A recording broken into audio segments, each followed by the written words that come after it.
দীর্ঘদিন পর পঞ্চগড়ে সমাবেশ করছে বিএনপি। এর মধ্যে সমাবেশ স্থলে এসেছেন নেতাকর্মীরা।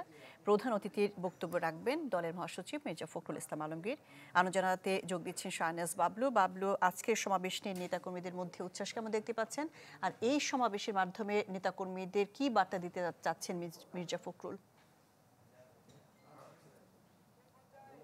কিছুক্ষণ আগে বিএনপি মহাসচিব মির্জা ফখরুল ইসলাম আলমগীর আজকের যে জনসমাবেশ স্কুল মাঠ, সেই জনসমাবেশে এসে উপস্থিত হয়েছেন। এখন স্থানীয় নেতাকর্মী যারা আছেন তারা বক্তব্য রাখছেন।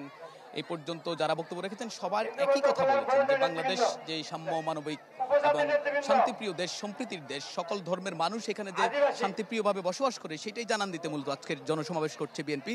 বিশেষ করে আজকে এই রাজনৈতিক নেতাকর্মীর বাইরেও এখানে বিভিন্ন হিন্দু, বৌদ্ধ, মুসলমান, খ্রিস্টান, আদিবাসী সহ বিভিন্ন সম্প্রদায়ের মানুষ এখানে অংশ নিয়েছেন।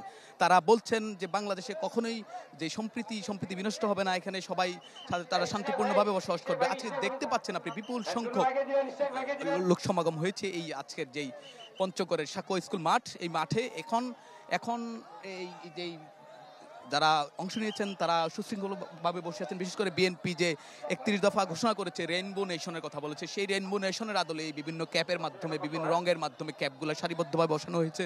বিশেষ করে শুরুতেই একপাশে হিন্দু বৌদ্ধ কল্যাণ ফ্রন্ট, তারপর একপাশে আদিবাসী, তারপরে ছাত্রদল, মহিলা দল, যুবদল, এইভাবে সারিবদ্ধভাবে নেতাকর্মীরা এখানে উপস্থিত হয়েছেন।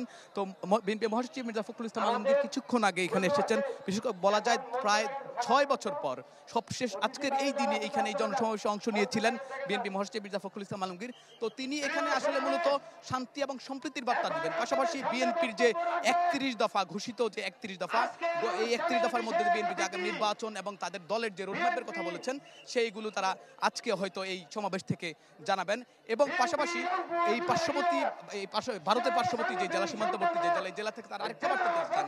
ভারত দীর্ঘ সময় ধরে বাংলাদেশ নিয়ে যে বিশৃঙ্খলার কথা বলছে, সম্প্রীতি নষ্টের কথা বলছে, কিন্তু বাংলাদেশ সবসময় অসাম্প্রদায়িক এবং এখানে সংখ্যালঘুরা নির্যাতিত হয় না, এই বার্তাই এখান থেকে দিতে চান। জি, শাহনেওয়াজ বাবলু। দীর্ঘদিন পর পঞ্চগড়ে সমাবেশ করছে বিএনপি, এনে জানাচ্ছিলেন শাহনেওয়াজ বাবলু। বছর শেষের খুশি নগদে হবে বেশি। নগদ পেমেন্টে নির্দিষ্ট ক্যাটাগরির কেনাকাটায় 300 টাকা পর্যন্ত ক্যাশব্যাক।